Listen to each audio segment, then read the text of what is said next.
aquellas inquietudes que usted pueda tener en su corazón. Y le invito a que ore conmigo. Amado Padre, nos dirigimos delante de tu presencia y te damos las gracias por este día, Señor, aunque sabemos que tú eres el Señor de todos los días, de todos los meses y de todos los años, porque tú eres Rey y Señor sobre la tierra. Pero de un modo especial el día domingo es tu día donde la iglesia histórica se ha reunido a lo largo de tantos años, Señor. Y hoy día nosotros seguimos reuniéndonos públicamente para exaltar tu maravilloso y poderoso nombre y aprender de tu santa palabra. Y te pedimos, Señor, que con la guía de tu Espíritu Santo puedas cautivar nuestras mentes, nuestros corazones, que nuestras conciencias puedan ser sujetas a tu verdad y solo a tu verdad. Recibe toda la gloria y te pedimos que puedas derramar una doble porción de tu bendición y de tu gracia al estudiar esta maravillosa enseñanza. Lo pedimos en el nombre de Jesús. Amén y amén. Las doctrinas de la gracia, los 5 puntos que hemos visto durante todo este mes, están directamente relacionados entre sí. Quizás usted ya lógicamente se pudo dar cuenta de que del punto número 1 al punto número 4, que fue Jean Paul, que estuvo el día domingo acá predicando, está todo estrechamente relacionado. Por ejemplo, el primer punto, la depravación total, nos enseña que estábamos muertos en nuestros delitos y pecados. Por ende, no podíamos y no queríamos venir a Dios y abrazar esta salvación tan grande. Por ende, en consecuencia, por eso Dios en la eternidad pasada predestinó a sus escogidos en Jesucristo para salvación. Ahí es donde se conecta con la elección incondicional. Después de eso, por eso la muerte de Cristo fue eficaz y con propósito en la cruz del Calvario por sus redimidos, por sus escogidos. La expiación limitada, el punto que vio el pastor Marcos.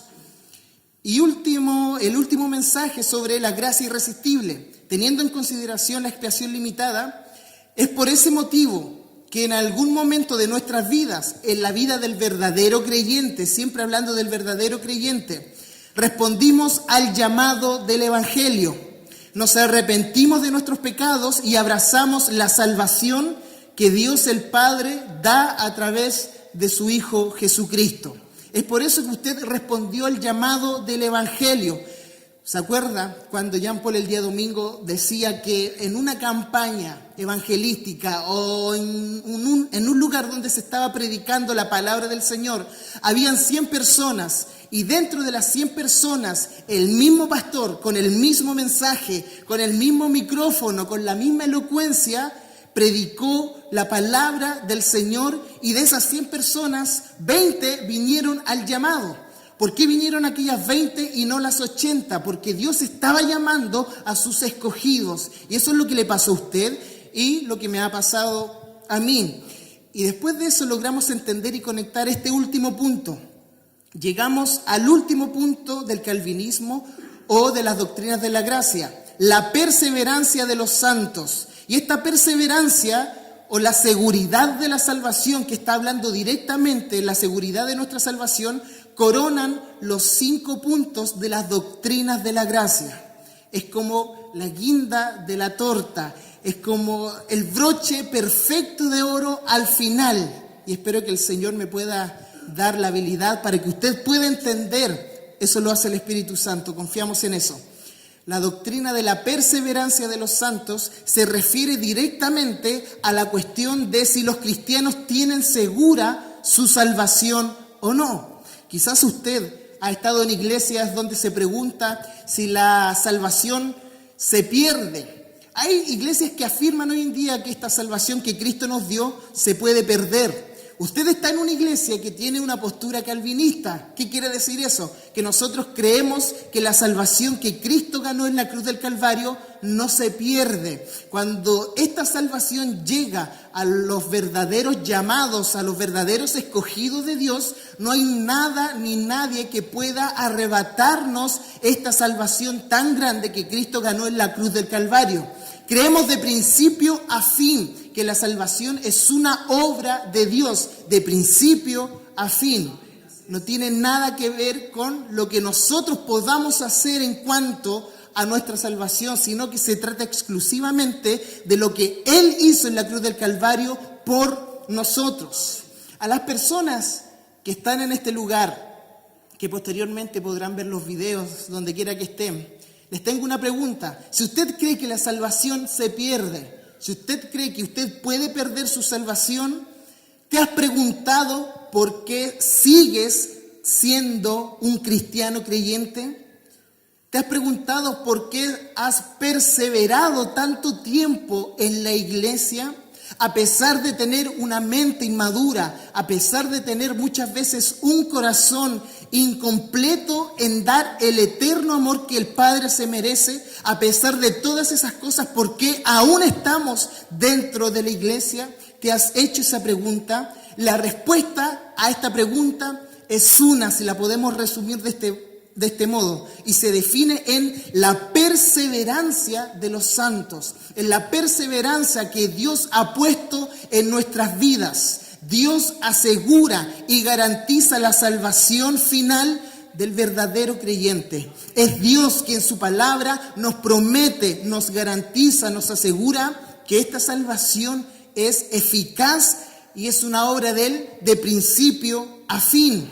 Esta doctrina afirma que los cristianos, aunque no tengan vidas perfectas, ganarán la violenta batalla de la fe contra la incredulidad, porque Dios les guardará y concederá la victoria que Jesús ganó en la cruz del Calvario por nosotros.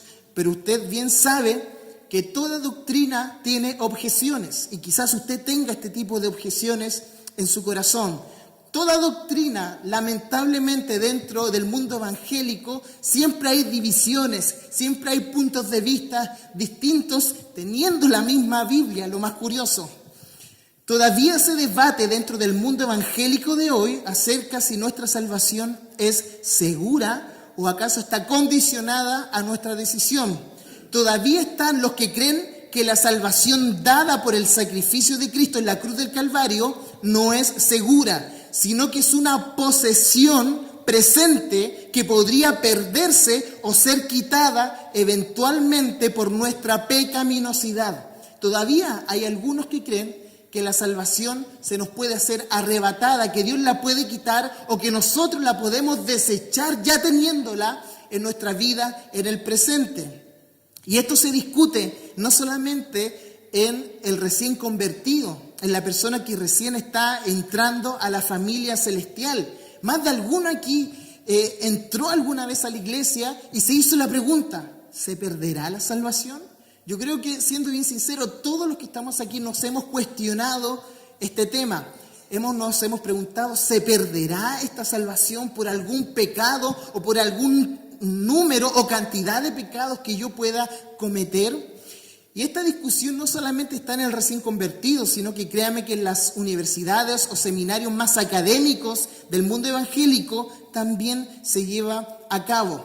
Pero si esta doctrina, la perseverancia de los santos, no es correcta, no fuera correcta, tendríamos un gran problema con las demás doctrinas de la salvación, porque todo está conectado, todo es un eslabón. Si esta doctrina, la seguridad de la salvación, estuviera equivocada, entonces la doctrina de la elección sería también cuestionada. La doctrina de la justificación sería cuestionada. La doctrina de nuestra santificación, la doctrina del llamado eficaz de Dios y la doctrina de la glorificación serían cuestionadas. Y tendríamos como resultado, si lo pensamos lógicamente, el cuestionamiento que nosotros le podríamos hacer al Dios Trino. Sería también la obra de Dios Trino en el creyente cuestionada si la salvación se llegase a perder.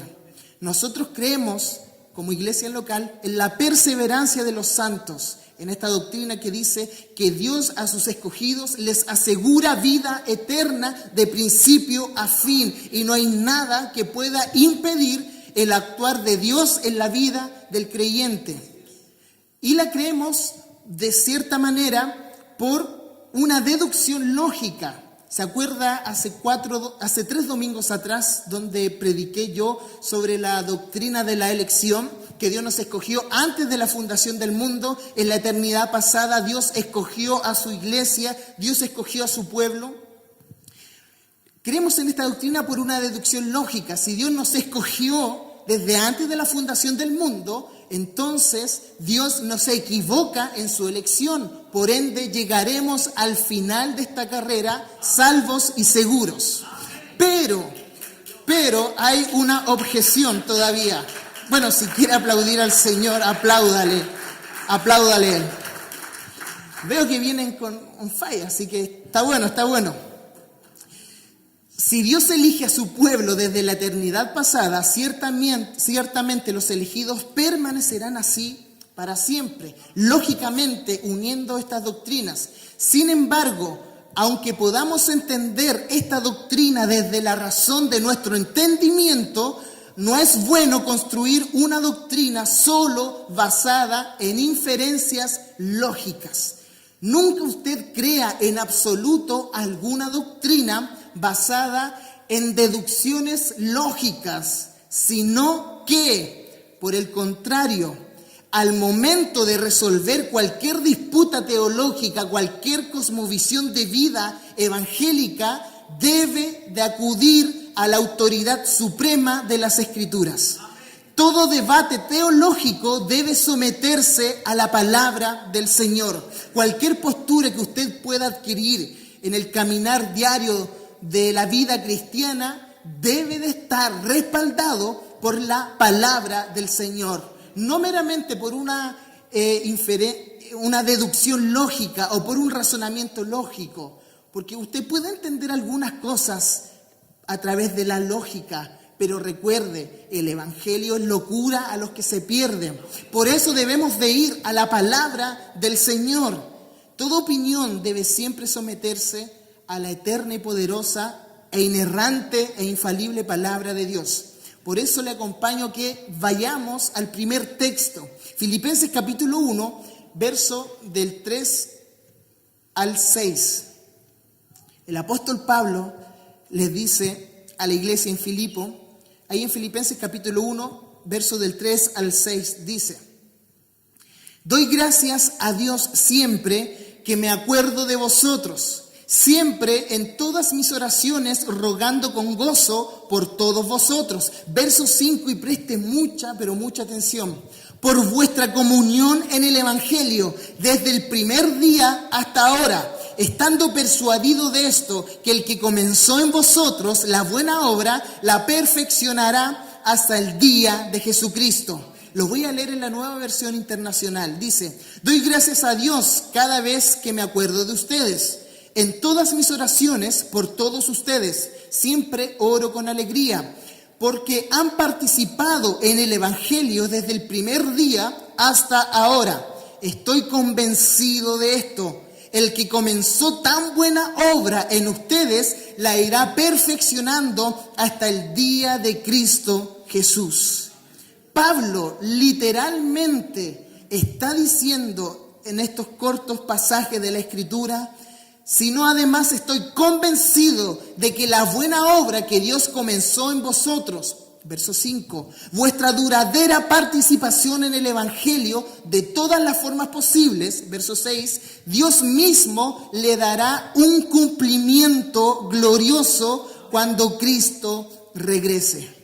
Esa es nuestra confianza, esa es nuestra esperanza escatológica. Esta confianza que tiene Pablo sobre los filipenses no tiene que ver con ellos, poco tiene que ver con ellos como personas, como seres humanos, sino que tiene que ver directamente con Dios, porque es Dios quien comienza la obra en ellos y es Dios quien la terminará, es Dios quien la va a concluir en la vida de esta iglesia. La salvación es obra exclusiva de Dios y por ese motivo su consumación es tan cierta como si ya se hubiese cumplido. Aquí el apóstol Pablo está hablando hacia el futuro, pero también está hablando en el presente. los creyentes en Cristo son personas del futuro. Un futuro cierto que ya ha comenzado en el presente. Lo voy a volver a repetir. Los creyentes en Cristo son personas del futuro. Un futuro cierto que ya ha comenzado en este presente. Todo comenzó cuando Cristo vino a morir por nosotros en la cruz del Calvario. Incluso todo comenzó cuando Cristo en la eternidad pasada decretó a su iglesia, decretó a sus escogidos, los escogió para salvación en Jesucristo. Esta maravillosa doctrina es respaldada por la Biblia, por la palabra de Dios. Y de hecho, no es que usted se siente toda una tarde a leer la Biblia y después de horas de lectura se va a encontrar con un verso que le asegure que la salvación no se pierde. No es así, sino que usted va desde el plan de redención en Génesis capítulo 3 y se va hasta el libro de Apocalipsis. Absolutamente todo apunta a la seguridad del creyente, a la seguridad del pueblo de Dios en el Antiguo Testamento y en el Nuevo Testamento a través de Cristo, solo a través de Cristo. La Biblia está llena de pasajes donde se nos promete que nuestra salvación es segura, ahora ya y también eterna, y que se mantendrá así por toda la eternidad. Un ejemplo que está en nuestras escrituras, quizás usted ha leído el Evangelio de Juan. Juan capítulo 5, verso 24. Es un pasaje muy conocido. Juan capítulo 5, verso 24 dice: de cierto os digo, el que oye mi palabra, el llamamiento eficaz a través del Evangelio, el que oye mi palabra y cree al que me envió, tiene vida eterna y no vendrá a condenación, mas ha pasado de muerte a vida. Pasado, presente y futuro seguro en las manos del Dios eterno. Pasado, mas ha pasado de muerte a vida. Estábamos muertos en delitos y en pecados, pero Dios salió a nuestro encuentro y nos dio vida. Hemos pasado de un estado de muerte a tener un estado de vida. Eso ocurrió en nuestro pasado. ¿Cuál es nuestra vida en el presente? Tiene vida eterna. El texto es claro y Jesús dice ahí en Juan capítulo 5, verso 24, tiene vida eterna. ¿Y nuestra condición futura cuál es? Y no vendrá a condenación. La condenación que llegará a este mundo, usted y yo no estaremos bajo la ira de Dios. Nuestra salvación es segura. Usted y yo no pasaremos por la ira de Dios derramada en la tierra, porque nuestra salvación es segura. Hemos pasado de muerte a vida, tenemos seguridad en el presente y en el futuro se mantendrá así, porque es una obra gloriosa de Dios. Unos capítulos más atrás, Juan capítulo 3, verso 16, el resumen del Nuevo Testamento. Este verso que se predica en cada esquina donde hay un punto de predicación. Dice, porque de tal manera amó Dios al mundo, que ha dado a su Hijo unigénito, para que todo aquel que en Él cree no se pierda. Muchas veces pasamos por alto este verso y lo repetimos porque lo oímos y porque lo queremos predicar, pero fíjese, porque de tal manera amó Dios al mundo que ha dado su Hijo unigénito para que todo aquel que en Él cree no se pierda, mas tenga vida eterna. Vida eterna en el presente y en el futuro. No se perderá. ¿Por qué? Porque tenemos la vida eterna de Dios en nuestras vidas. Juan capítulo 4, verso 14.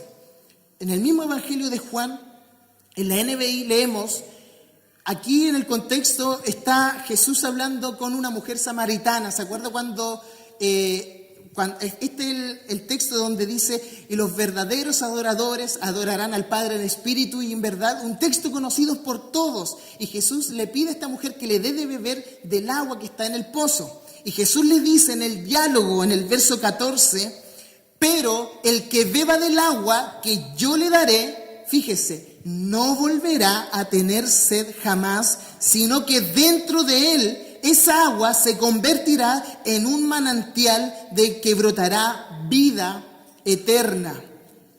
Jesús aquí nos dice que una vez salvos se nos compara con un manantial interno que jamás se volverá a secar. Su flujo es generoso y constante.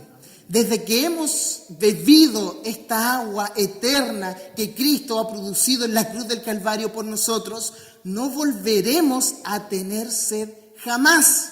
Usted en este presente y en el futuro no volverá a tener sed jamás si está en Cristo. No volverá a tener sed jamás, sino que ese manantial se transformará en un gran manantial que brota para vida eterna, un constante llenar del Espíritu de Dios. Es algo que Dios pone en nosotros y es algo que abunda en nuestro ser. Juan capítulo 6, verso 37 al 40. El apóstol Juan escribe mucho de esto. Dice así el verso 37 del capítulo 6 de Juan. Todo lo que el Padre me da, vendrá a mí, llamamiento eficaz nuevamente, y al que a mí viene, fíjese, no le echo fuera, porque he descendido del cielo, no para hacer mi voluntad, sino la voluntad del que me envió. ¿Y cuál es la voluntad del que envió a su Hijo Jesús? El Padre.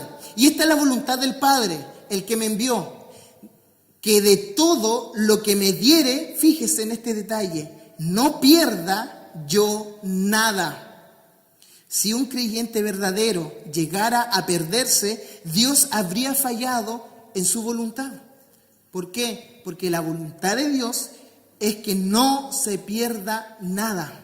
De todo lo que el Padre le da al Hijo, ninguno se puede perder. Si usted me dice que hay un creyente que usted ha conocido, un verdadero creyente, sí, que un día perdió su salvación y se alejó de la iglesia, entonces podríamos decir que esta porción de la palabra se está mintiendo.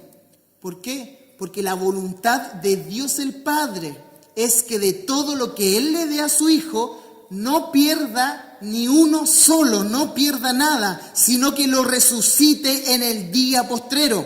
Verso 40, y esta es la voluntad del que me ha enviado, que todo aquel que ve al Hijo y cree en Él tenga vida eterna y yo le resucitaré en el día postrero. ¿Qué texto más monumental? Estaríamos pecando si le pidiésemos al Señor que fuera claro en este tema, porque la Escritura está muy claro.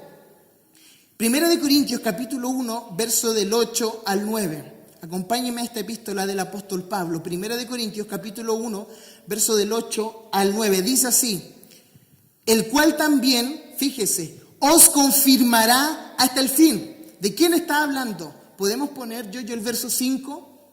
Primera de Corintios capítulo 1, verso 5. Dice,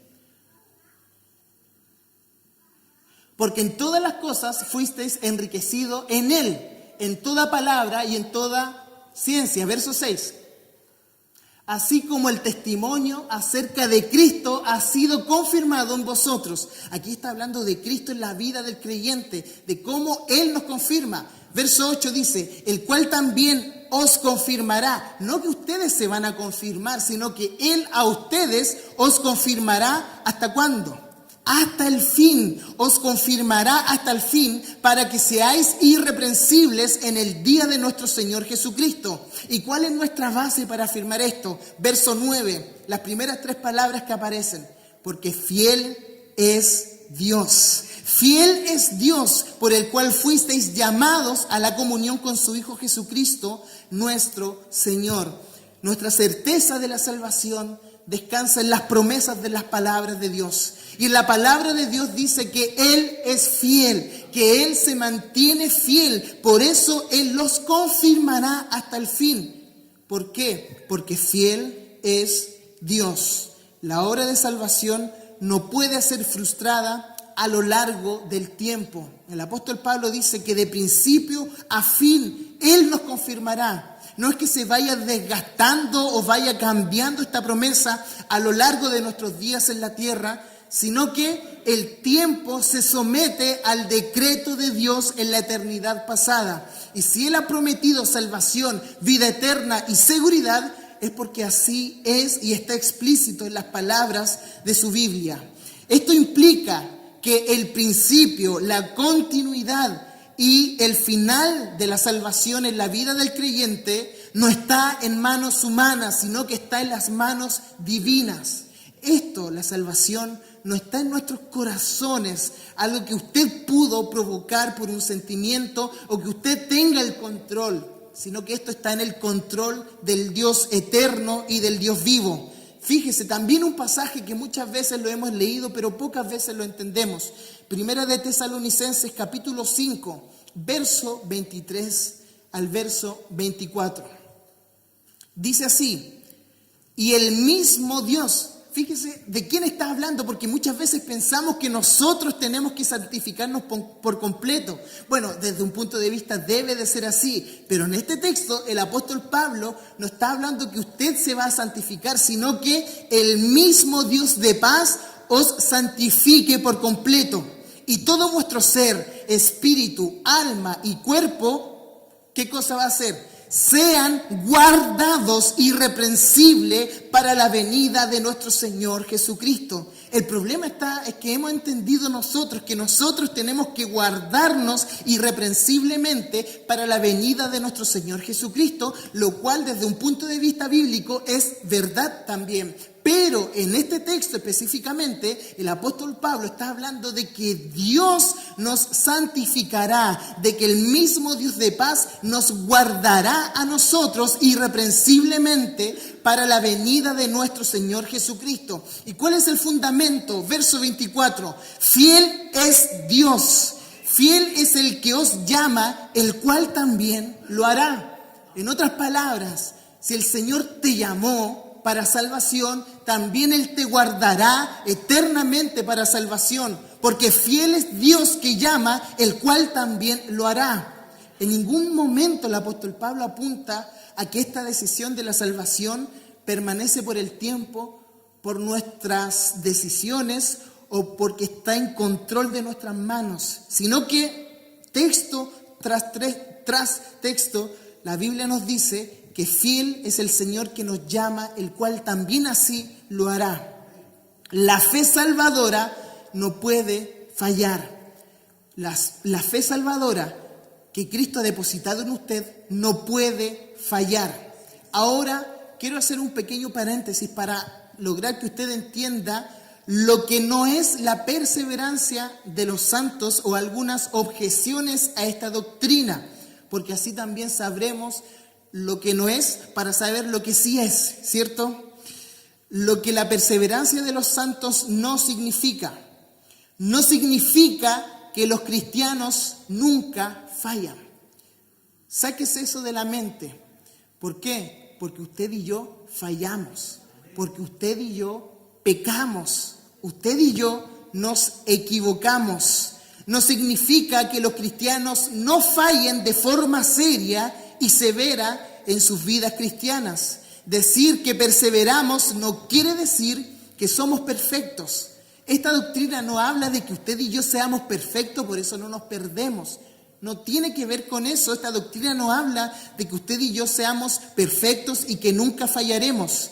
Hay corrupción que permanece en nosotros. Existe el descuido de los medios de gracia. Usted descuida la lectura bíblica. Usted ha descuidado su vida de oración. Usted ha descuidado su vida de congregarse con la familia. Usted ha pasado momentos altos y bajos en la vida del creyente. Y de hecho, tropezamos muchas veces en pecados terribles siendo ya cristianos. Y continuamos en ellos durante un tiempo, provocando el desagrado a Dios y entristeciendo al Espíritu. Existe la realidad de herir y de escandalizar a otros dentro de la iglesia.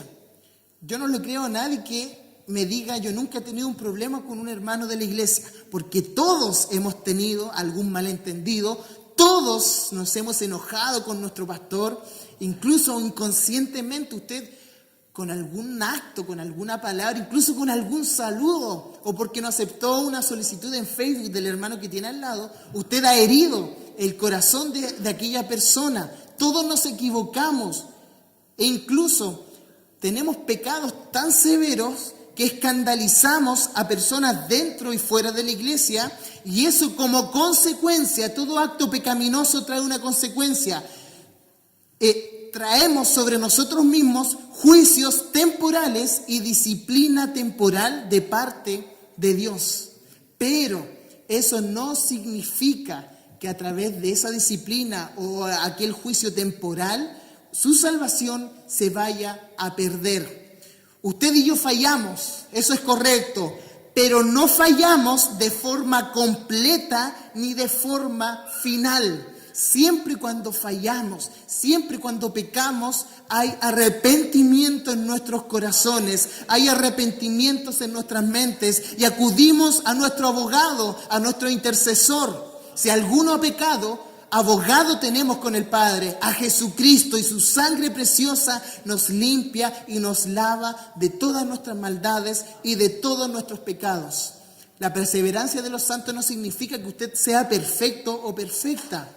No significa que nunca va a fallar. Al contrario, fallamos, pecamos, pero nunca es de forma final y definitiva, sino que fallamos, pero nos arrepentimos. Incluso puede más de alguno que en algún momento conoció a Cristo, Dios salió a su encuentro y usted por ABC motivo se fue de la iglesia y no se congregó durante periodos de semanas, meses o años.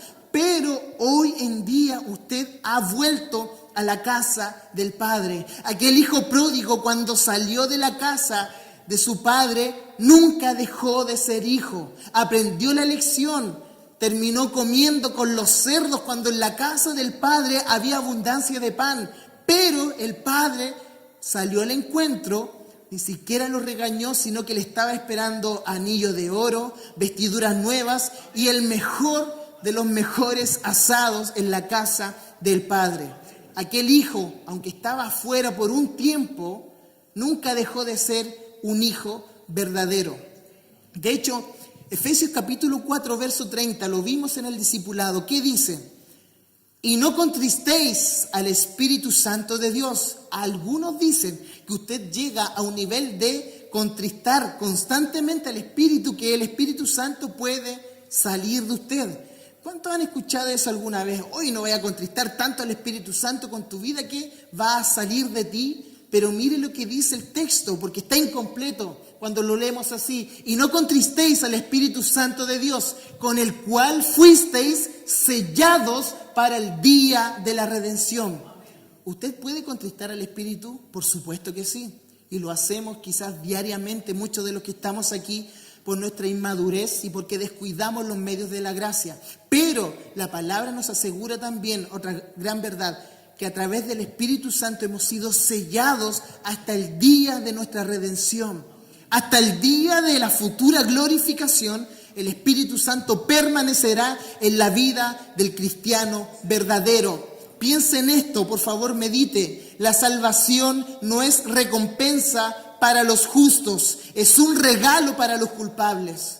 La salvación no es recompensa para los justos, porque no hay uno justo, no hay uno que busque a Dios. Todos nos desviamos, todos le dimos la espalda a Dios. Por eso la salvación, si fuera por nuestra justicia, nadie la alcanzaría. Solamente Jesucristo, que vivió de manera justa y perfecta sus días aquí en la tierra. Pero como hubo un intercambio en la cruz del Calvario, su justicia vino a cubrir nuestras faltas morales. Su justicia vino a perdonarnos, a justificarnos y acercarnos a Dios. Por eso la salvación no es recompensa para los justos, es un regalo para los culpables. Aparte, hay otra objeción sobre esta doctrina. No sé si usted la ha escuchado. Tú eres de los salvos siempre salvos, supongo. De los salvos siempre salvos. No importa cómo tú vivas, no importa lo que hagas, total, la salvación no se pierde. Entonces tú le das y le das al pecado si no se pierde. Quizás usted ha escuchado eso. Hace 2 semanas atrás yo estaba hablando con un joven en el segundo piso que era de otra iglesia. Y de la nada llegamos, no sé cómo, pero llegamos al tema de la salvación. Y yo le mostré versículo tras versículo.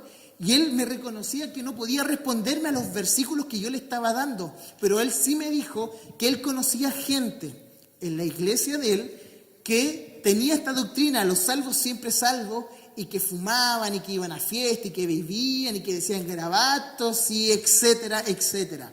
Pero esa deducción no es lógica y no es correcta.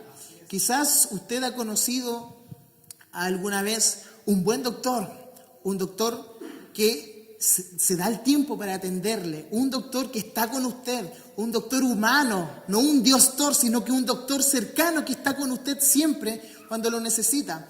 Pero por la experiencia de un doctor, de un médico malo y negligente, no significa que todos los doctores de la quinta región sean malos como el doctor que le tocó a usted esa lamentable experiencia. O muchos dicen también, yo me salí de la iglesia porque mi pastor robaba, mi pastor que hizo esto y esto otro. Pero no es la realidad de todos los pastores del mundo, del universo. No, hay pastores buenos y hay pastores malos. Hay jueces que tratan de ser lo más justo posible en la tierra, pero hay jueces que son realmente nefastos a la hora de actuar.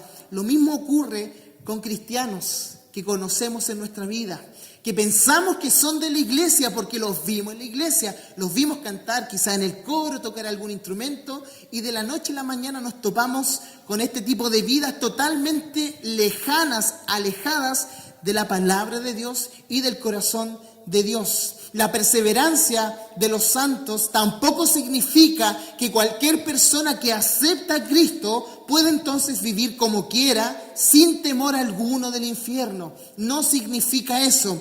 No es suficiente tener una fe superficial en Cristo. No es suficiente tener un compromiso superficial con el autor y consumador de nuestra fe. No es suficiente tener ciertos buenos sentimientos hacia Dios y hacer un compromiso momentáneo con Él.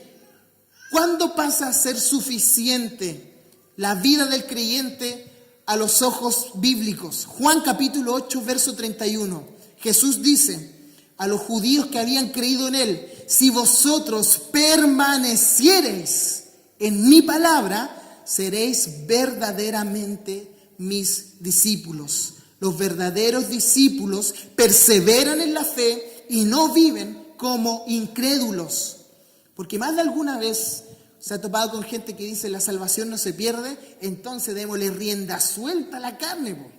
No se trata de eso, sino que alguien que ha entendido la seguridad de su salvación, alguien que ha comprendido esta doctrina, vive piadosamente, vive con temor de Dios en sus corazones y agradecidos, sabiendo esto, que aquel que nos llama para salvación también nos santifica. Y el proceso de la santificación es día tras día. Por eso, si usted cree que la salvación no se pierde, viva de forma bíblica, porque así se ve quién es el verdadero discípulo o el falso discípulo. ¿Usted conoció a alguien dentro de la iglesia que después se alejó y no lo vio más? Entonces usted me podría decir, yo creo que la salvación se pierde, Pastor Gustavo. ¿Por qué? Porque un día conocí a un hermano que tocaba guitarra, que se fue a Noruega. No, no es el caso. Harold está bien en Noruega. Un saludo a Harold, que quizás después va a ver estos videos. Usted conoció a alguien que cantaba, que predicaba incluso, y que lo hacía bien bonito para el Señor, pero aquella persona tenía una doble vida, y tarde que temprano aquella pecaminosidad se hizo más evidente en él y terminó saliendo de la iglesia y terminó aparentemente perdiéndose en el mundo. Yo creo que muchos conocemos aquellos testimonios de esa forma. Aquella persona no perdió su salvación. Que le quede claro. Perdón, voy a tomar un poquito de...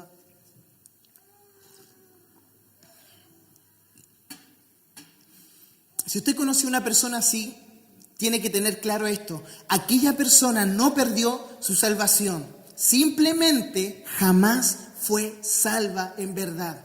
Aquella persona tenía una profesión de lenguas hacia afuera. Como Dios le dice a la nación de Israel, este pueblo de labios me honra, pero realmente su corazón está lejos de mí. Aquellas personas que usted piensa que pierden la salvación es porque nunca han tenido la salvación verdadera. Primera de Juan, capítulo 2, verso 19. Fíjese este texto, es muy aclarador.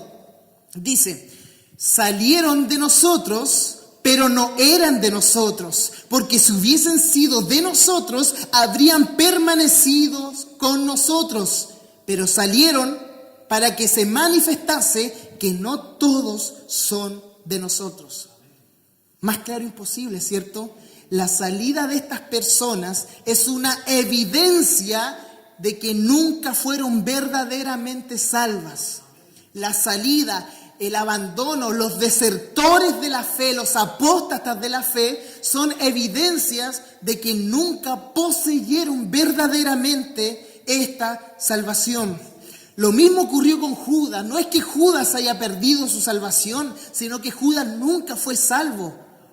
Jesús dice en Juan 17, verso 2, cuando estaba con ellos en el mundo, yo los guardaba en tu nombre, le dice el Señor al Padre, al Dios eterno.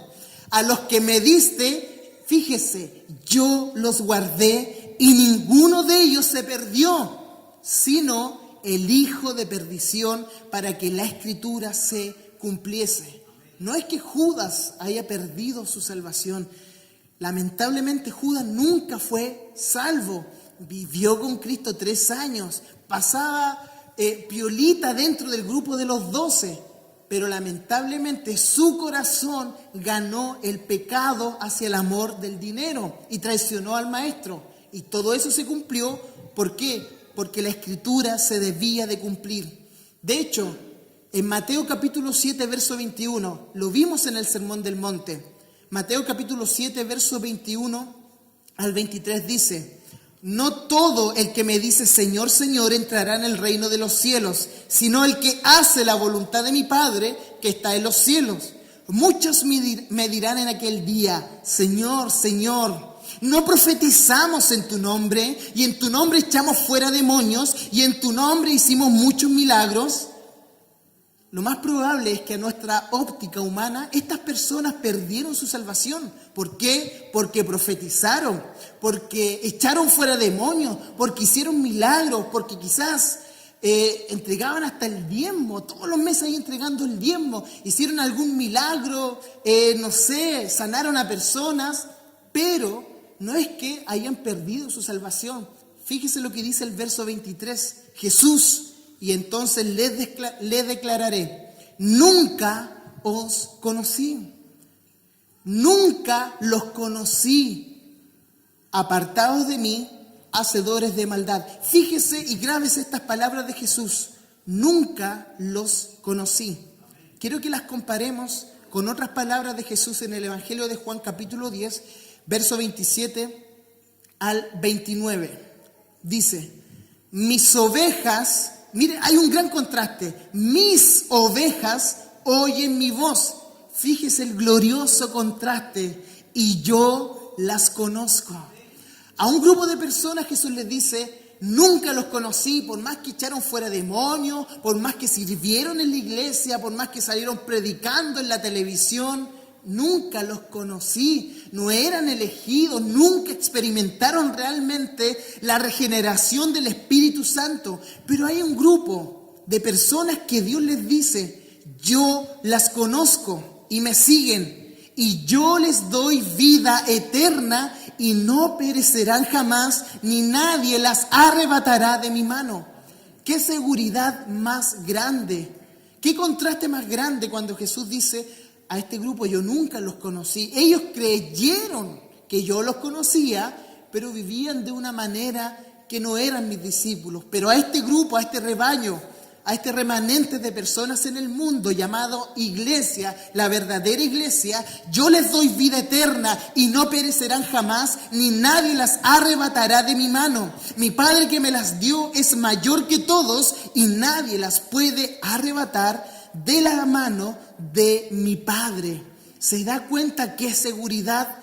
Usted y yo, si estamos en las manos de Cristo, significa que nadie nos podrá arrebatar de la mano del Padre y de la mano de Jesucristo. Cuando la mano de Cristo está acá por un lado y la mano del Dios el Padre está por otro lado, nos protegen, nos cubren y nos sellan por su Santo Espíritu.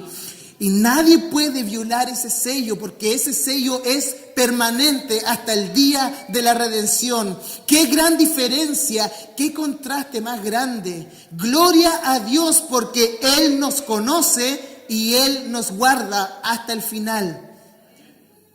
Judas, capítulo 1, verso 1. Estuvimos viendo expositivamente Judas. Mire lo que dice Judas 1:1.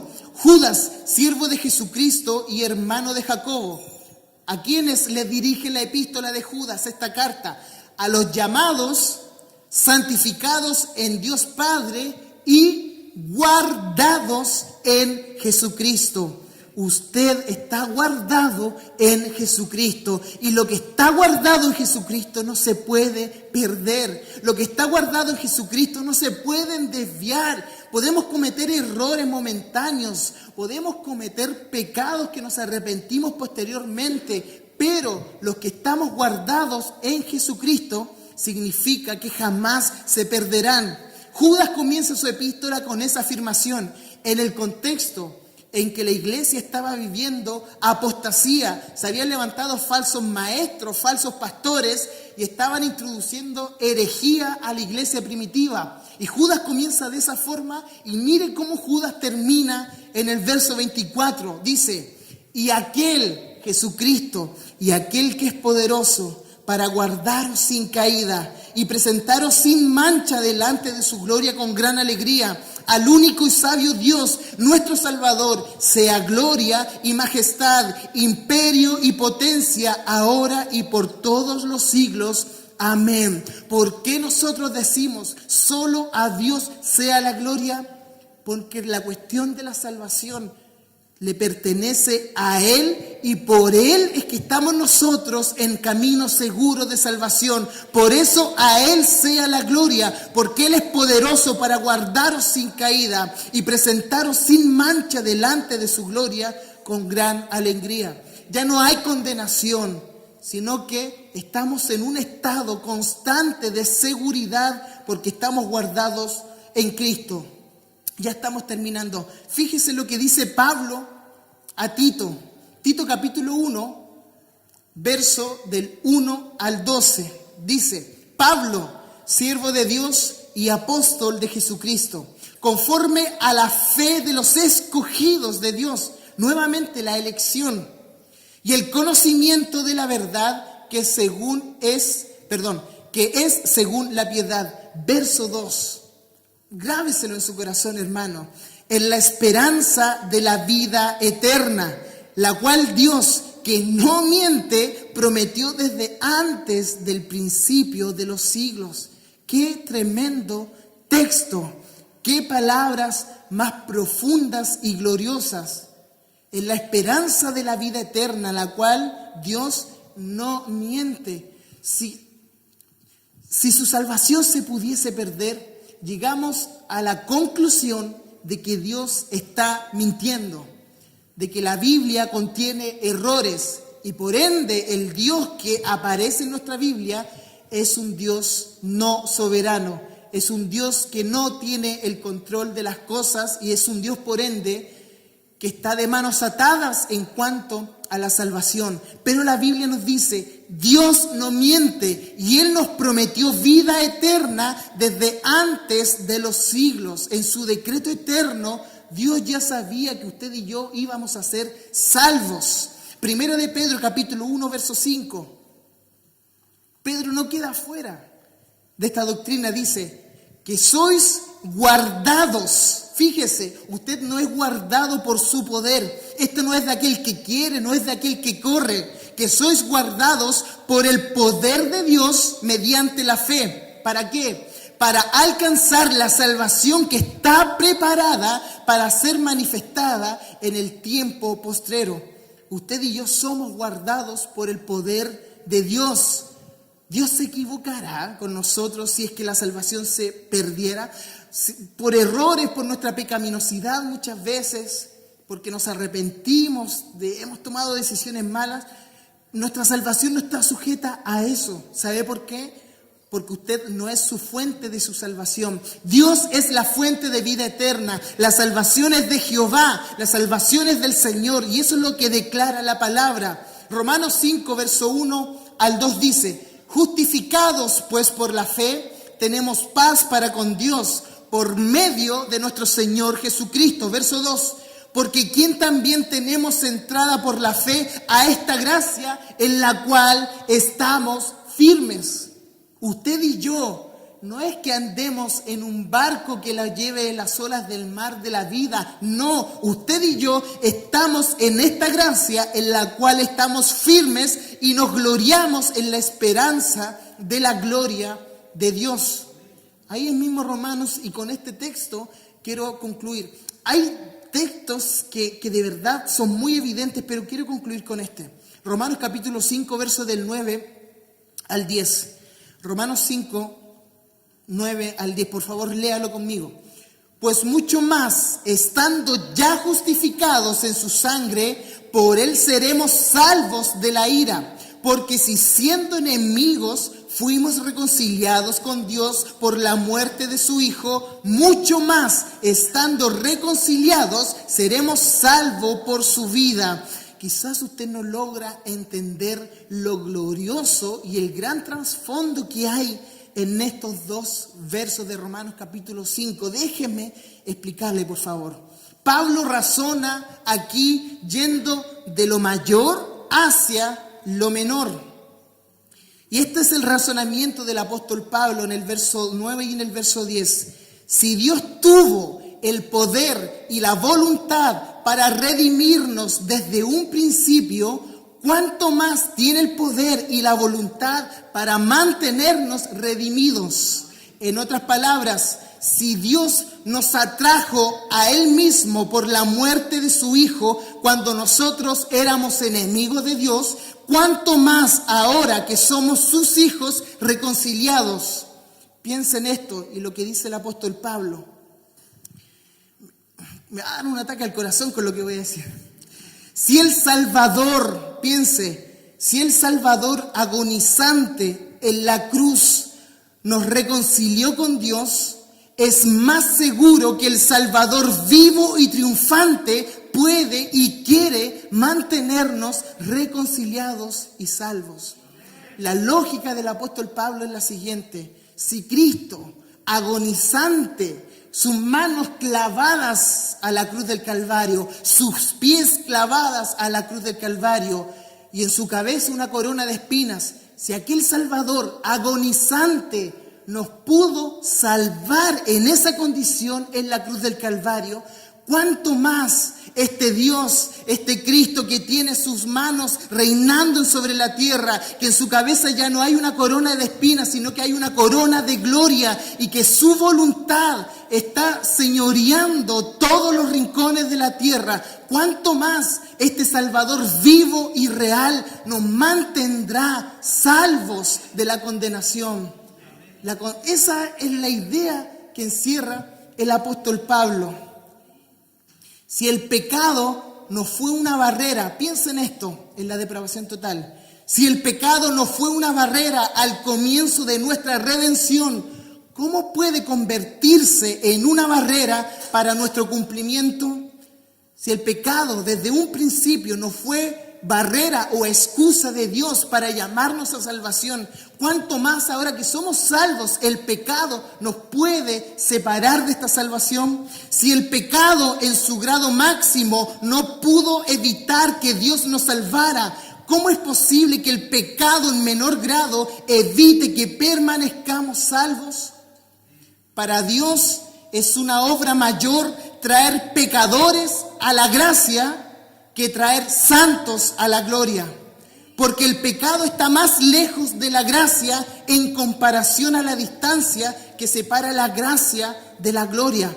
Lo más difícil para Dios, si pudiésemos decir que hay algo difícil para Él, pero lo más difícil para Dios sería traer pecadores a su gracia, que llevarnos ya de la gracia a la gloria. ¿Qué está más lejos? ¿La gracia de la gloria o el pecado hasta la gracia? Por supuesto que está mucho más lejos el pecado a la gracia que de la gracia a la gloria. Y usted y yo estamos en un estado constante de gracia. Por eso nuestra salvación es segura y es eficaz.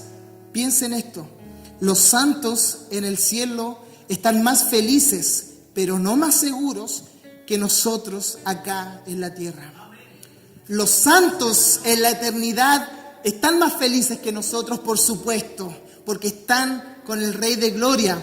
Los santos allá arriba en el cielo, en las mansiones celestiales, están más felices que nosotros, pero no están más seguros que nosotros que estamos acá en la tierra, porque la salvación no se limita a un lugar. La salvación está en una persona y esa persona es Jesús, es el Cristo, es el Rey de Reyes y el Señor de los Señores. Ahí donde usted está, le voy a pedir que pueda inclinar su rostro y pueda meditar.